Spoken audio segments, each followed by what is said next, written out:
Sick, man. I'm so glad to be here. I just got back from, I just spent a couple of weeks doing shows in Adelaide. Anyone been to Adelaide? Yeah, it fucking sucks, man. That is a shit place. Honestly. You know they think COVID still exists down there, bro. It's wild. So I come from, I forgot what the outside world was like. And then I crossed the border, I was like, fuck, man, we're licking faces and shit back home. Like kissing cousins, we're always doing that. But you know what I mean? Doing whatever we want now. I got into the airport at Adelaide. This is how intense it was. I landed at the airport and they had people there in fucking suits and shit. They had gloves taped up. They had masks on and shit. And they'd line you up in rows as you'd have to go and answer all these questions. And the thing is, I haven't had a COVID test. Has anyone here had a test? Oh, that's a good mix, isn't it? Some have got it, some haven't. That's good. I like that. I haven't had one. So when I was in the line, they come up the line, they're asking all these questions. One of the questions was, have you had a COVID test? And I said no. They took me out of my line and they took me down this other line. It was just me and this other Dero, right? The kind of person that's dressed himself with the bottle shop catalogue. You know what I mean? He's trying to collect the set, but he's missed it a bit. He's got Woodstock VB. He doesn't know what the fuck's going on. All he knows is I love V8s. That's it. And he's just in this line in front of me. As we're going through, they ask all these other questions of shit. And as I was talking to the guy, he's like, why haven't you had a COVID test? I haven't had any symptoms of shit. And he goes, in China, they do anal tests. I was like, really? He goes, yeah, apparently it's way more effective. An anal swab is a way more effective way to find out if you're COVID. And I heard that and I was like, maybe I've got symptoms. I'm feeling the sniffles coming on. If I have one request though, if you go on and maybe vibrates a little bit, maybe spins around, let's get freaky, you know what I mean? One that's shaped like a fist, let's go nuts. I just want to leave the test the same way everyone else does. I felt it in the back of my head, that's what I want. So it was nice to limp my way into Adelaide. Here's the other thing they did, right? For all that high-class security, go in this line, go through that line, answer all these questions. When I finally finish answering the questions, they go, okay, mate, you can come into Adelaide. This is your ticket in. And he handed me a fucking raffle ticket. Blue 52. That's what I got handed as I entered the high security of Adelaide. I'm like, you've done all of this, and now it's a fucking meat tray ticket? You fucking flipped this the wrong way around. And I kept it with me. I walked around there for 3 weeks with the ticket in my pocket because I was worried the cops are going to come up to me at one point and be like, where the fuck's your ticket, bro? I'm like, oh, sorry, I'm Blue 52. They're like, oh, well, there you go, mate. Enjoy Adelaide. Also, I think you won the meat trade down the RSL, so just take that with you. Don't take the fruit back home. Oh, fuck. More strict on that than they are with the cough, to be honest. Anyway, it was nice, though. It was all right. My dad's been playing very fast and loose with this COVID shit, which is very alarming because he lives right within the death rate age, so.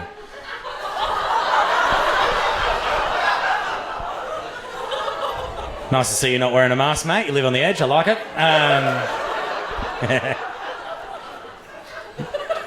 My dad's 65 years old. He's a Muslim man. Calm down, mate. I'm not one. Just relax. I'm not, if that just loosens the assholes of the room for a brief moment. A few people clutching their purses, I see. My old man is this big, right? 65 years old, this big, looks like all the wanted posters mixed into one. I love him so much. But at the height of the pandemic, my old man went on a holiday to Pakistan, where he's from. Because, the tourism hotspot of Pakistan, bro. Can't wait to go. Get on one of those tourism buses, the ones that drive around with the roof missing, those ones? Except the roof's missing for a very different reason in Pakistan. It was actually there visiting family, right? It was over there visiting some family, and it was all that period of time where they said, every Aussie that's overseas should come back home. And my brother and my sisters were really worried about him. So we're like, Dad, you got to come back. But my dad, being a Pakistani man, he loves a fucking deal, right? Doesn't want to miss out on a deal. So this prick booked the most roundabout way back to Australia. He was having his own little fucking COVID Kentucky tour. That's what he was doing. Little backpack on. Well, careful with the backpack, but you know what I mean. Just trekking through. And it was wild, man. I'll tell you where he went, right? It's not like there was heaps of stops. There's only a couple. But let's just see if you can understand where we were alarmed, right?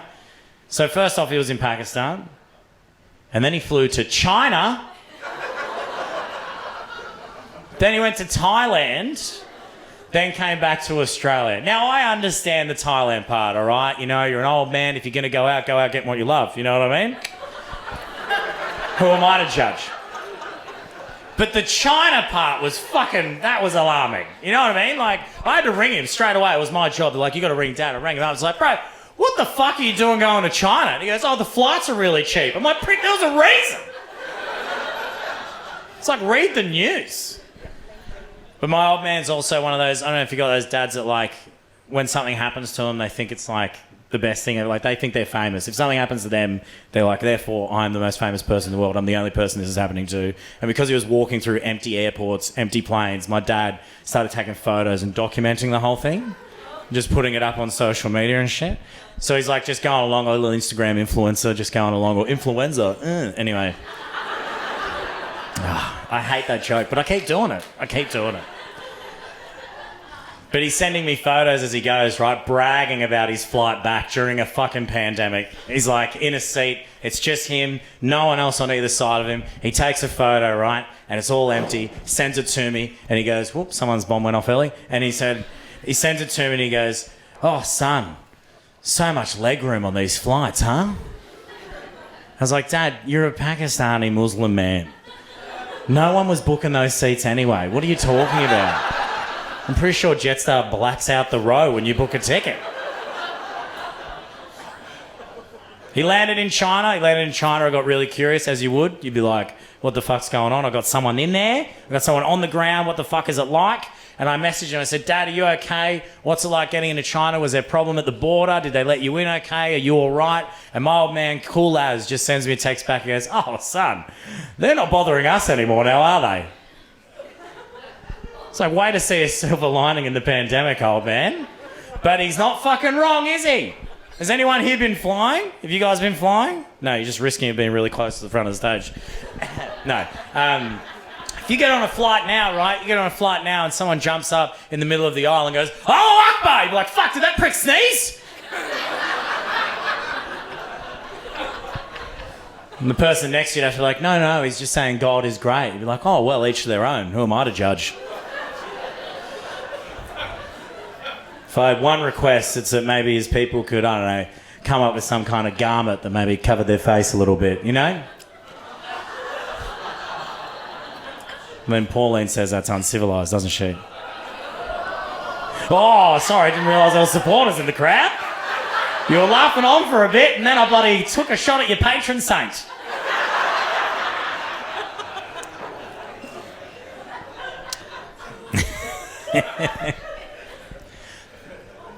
I saw something weird on my flight, actually. It was like I was on a plane and it was actually on the way back from Adelaide, and there was this family 2 seats down in front of me, right? And I was in the aisle seat, and there's this kid, and as we took off, he just started moaning, like in pain. He's just like, and you're just like, oh, shut the fuck up, right? And he's like, 2 seats in front, and his dad's sitting next to him. His dad's a big burly bloke, and obviously his missus is next to him, and he's like sitting there, and he's just like trying to tell his kid to shut up. He's like, shut the fuck up.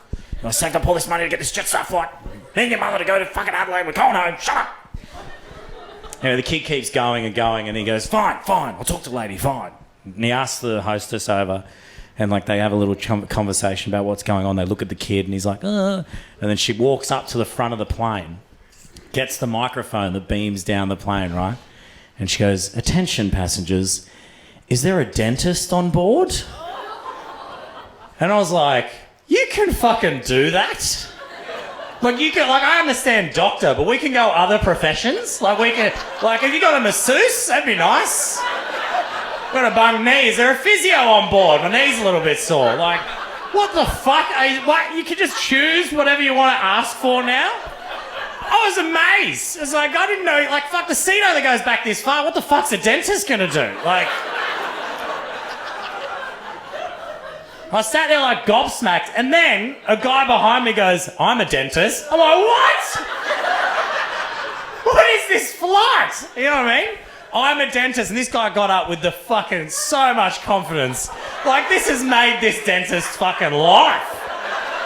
Like, you think I'm going to tell this story a lot. Imagine this prick. Like, Every dinner, you wouldn't fucking believe it. On the plane, is there a dentist on board? Don't worry, fucking nailed it. Gave that kid a filling, boom, landed the plane safe. All good, I'm a fucking hero. He was walking down the aisle and you could just tell in his mind, he's just like, I fucking told you, Mum. I told you I'm a doctor, Mum. I told you I'm a doctor, just like my brother. You're not a doctor, Darren. I'm a fucking doctor. I watched this whole thing happen. I was like, this is amazing.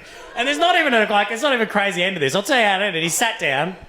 He looked at the kid, right? They had a little chat back and forth. The dad actually moved and he sat next to the kid for a bit. They went back and forth. And then he calls the hostess over and he goes, have you got any Panadol? I was like, a fucking doctor could have done that, bro. Like, you know what I mean? Why'd we call the dentist if that was the solution? Like, you know what I mean? Like, it was outrageous. He got up, he left. The dad comes back. The kid sits down. He has some ice and shit. He sits there for a bit. We're only an hour into the flight, right? And this is how you know the kid was a little shit. Because half an hour later, fine. Not a problem with him. He's fine. He's playing with his brother. He's drawing on crayons. And the dad is like, And what had happened was like, while this was going on, the hostess had gone and organised an ambulance for the kid to be picked up. And the dad's just watching this kid being like, you little fuck. He's like, hey, listen, man, we're not going to need the ambulance anymore. I think my kid is actually fucking fine. Thank the dentist. Hopefully he bulk bills, you know. And the hostess goes, oh, I'm sorry, sir. Once we've booked an ambulance, we can't unbook the ambulance. You're going to have to pay for it and you're the first ones to get off the flight. And this man fucking cracked it.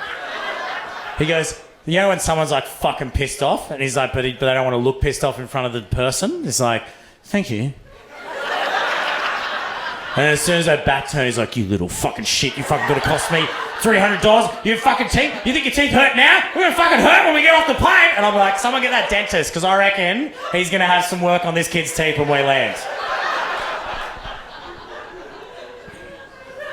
It's a fucking wild flight. It's the weirdest thing I've seen on a flight, man.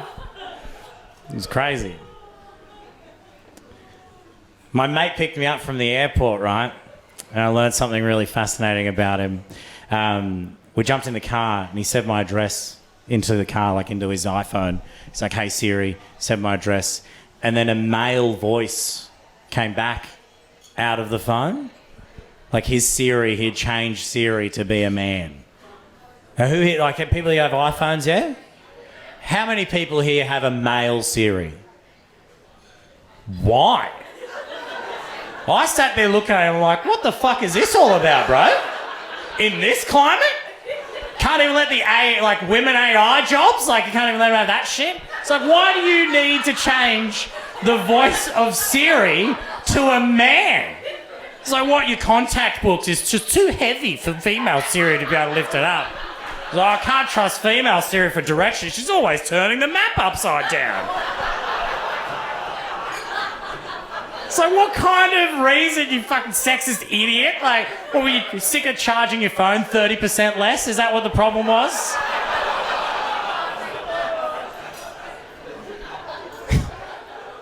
I'd fucking hate having a male Siri. Male Siri would be the worst. Too fucking stubborn, for one. That'd be bullshit. Do you imagine you have a male Siri? Like, hey Siri, call Harry. It's like, all right, mate, I'll call Gary. No, wait, no. No, I said call Harry. Yeah, I heard you the first time. We're calling Gary. You're like, no, Siri, I said fucking Harry. No, you need to call Harry immediately. He's like, oh, take this outside, cunt. Next thing you know, I'm getting glassed by my iPhone. And then I've got to replace the screen. That's bullshit. You couldn't take your male Siri to parties. You know when you go to a party and you sometimes just chuck your phone on the table with everyone else's phone? Couldn't do that with your male Siri. Start vibrating up to other people's iPhones, giving them unsolicited back rubs. And you'd have to run over and be like, I'm so sorry, it's an older model, it doesn't know any better.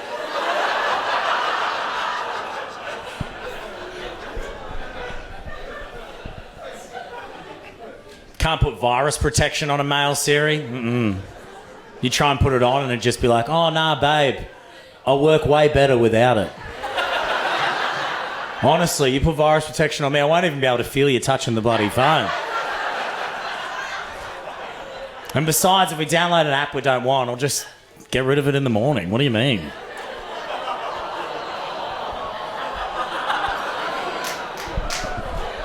I'll wait. It's a good gig. I'm killing it. It's great. They're those climate people. What's it? Fucking Extinction Rebellion shit we're cracking off over the last few weeks. You know those people, the fucking hipster vegan people that are like shutting down traffic and shit in Brisbane? You know those guys? I remember when I only moved to Brisbane 2 years ago. My first day in fucking Brisbane, I'm driving over the Story Bridge, right? Driving over Story Bridge, it's fucking gridlock traffic. I turn the radio on to find out what's going on, and the radio's like, oh man, Brisbane has been brought to a standstill by the most polite protesters this state has ever seen. And apparently the reason I was so polite is when they stopped gridlock traffic, like they just stopped all the traffic, they had signs up saying, we're sorry for the inconvenience, we're only going to be 10 minutes, please have a vegan cookie. And they were walking up the fucking traffic handing people vegan cookies. Like, what the fuck is that, dirt? Like, what do you mean? I was like, come to my window, I'd be like, mate, get me a bacon egg roll, take half an hour. Like, you know what I mean? Like, I'll sit here, just give me something real to eat, I'm fine. But I couldn't, like, I don't know, like, I don't agree with how they're going about it. I believe in climate change. I've got a top knot, it's a prerequisite, don't get me wrong. Having this haircut means I believe in climate change, I collect vinyl, I drink an almond latte, ding, ding, ding, it's wanker bingo, I won, right? So I believe in climate change. But I just think that that's not an effective way to get people on your side. People don't agree with you, then you inconvenience them. I don't think that's going to get them on your side. And the reason I say that is because, like, in Australia, we've been able to change the psyche of the population with really good advertising campaigns. And I'm yet to see one that effectively attacks climate change. You know what I mean? Like, I remember when I got my license. You guys might remember this ad. When I got my license, speeding was a huge problem in this country. Like, it was a massive issue. People under 25 was like their number one cause of death. There was so many people dying on the roads. So the government got together and said, hey, we need to put an ad on the TV that convinces people to stop speeding, right? And the ad they came up with was this, right? So for those that don't remember, the ad went like this, right? It was a bunch of guys in a souped-up blue Commodore, right? And they're driving down, probably from the Gold Coast, and they're all in there. Music's blaring, and they're going 80 and a 60, and they're all just like, fuck yeah, woo! Right? And there's this lady up the end of the street, she's walking her dog, and they fly past her, right? And they're just like, fuck yeah! And they go past her, and she goes, oh! And then all the guys in the car see it in the rear view mirror, and they look at the driver, and they go, oh! And then the driver goes, oh! And it just says speeding kills. That's it. That was the ad, right? It went all around the country. That ad, which means the government got together and said, if you speed, bro, you got a little dick.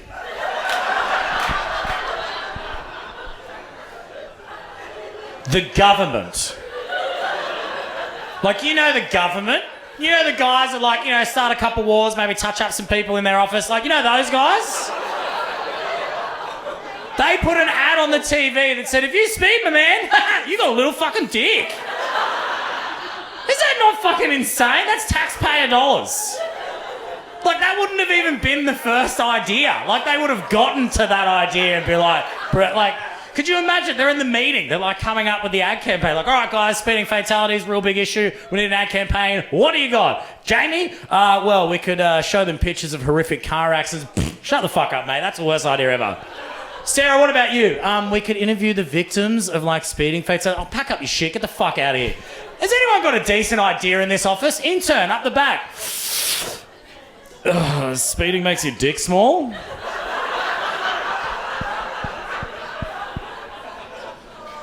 I love it. Get it on the TV. Let's save some lives, guys. Let's save some lives.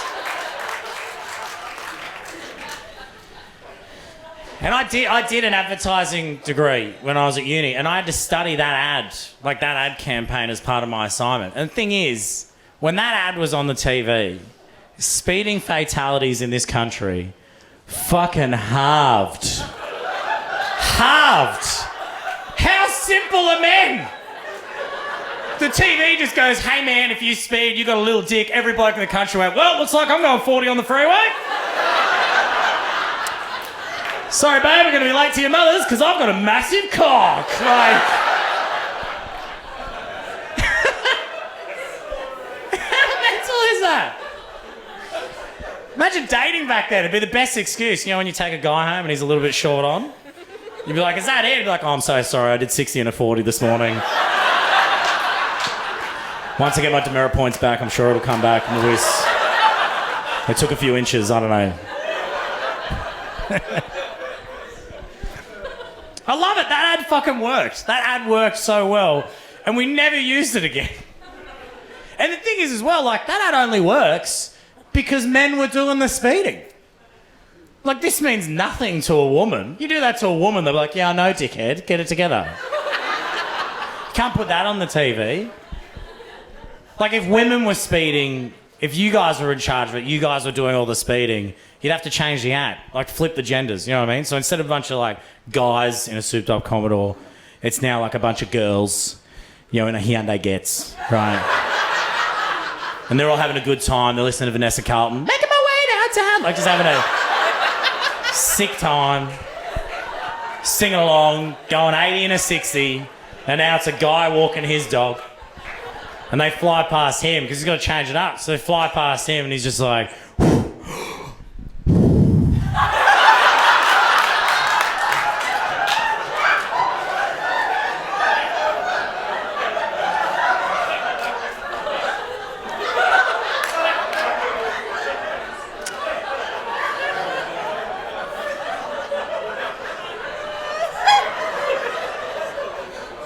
But you can't do that, can you?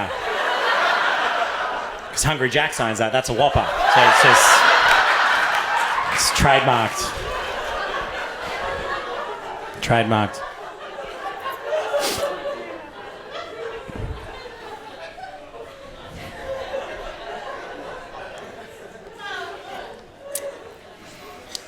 So that's how you solve climate change. No, I'm serious, man. That ad was so effective, half, and we never used the ad again. We never used it again for anything else. That ad finished on the TV and it was done, no more. So I say bring it back. You want to change shit up now? How about this time we redo the ad, right? It's a guy at his house, okay? He's had a big night. He's got a whole bunch of bottles. He goes out to his house, right? And he just opens up the red bin, starts pouring all of his bottles in there, right? And then a lady walks past with a dog. Fuck it, get the same lady. She's not doing anything, right?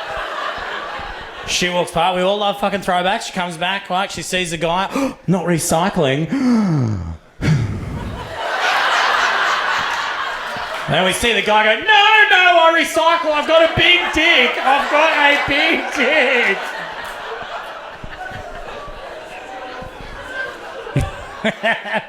Anyway, ladies and gentlemen, you guys have been sick. Yeah, thank you. Obviously, I've been awesome. My name is Shad Wicka. You guys are mad. Thank you.